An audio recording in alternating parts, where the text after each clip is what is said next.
ब्रह्ममुरारिसुराचितलिङ्गं निर्मलभासितशोभितलिङ्गं जन्मज दुःखविनाशकलिङ्गं तत्प्रणमामि सदा शिवलिङ्गम्।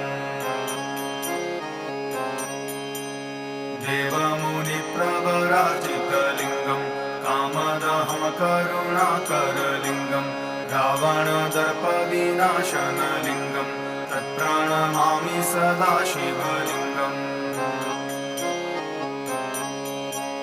सर्वसुगन्धिसुलेपितलिङ्गं बुद्धिविवर्धनकारणलिङ्गं सिद्धसुरासुरवन्दितलिङ्गं तत्प्रणमामि सदा शिवलिङ्गम्। कनकमहामणिभूषितलिङ्गं फणिपतिवेष्टितशोभितलिङ्गं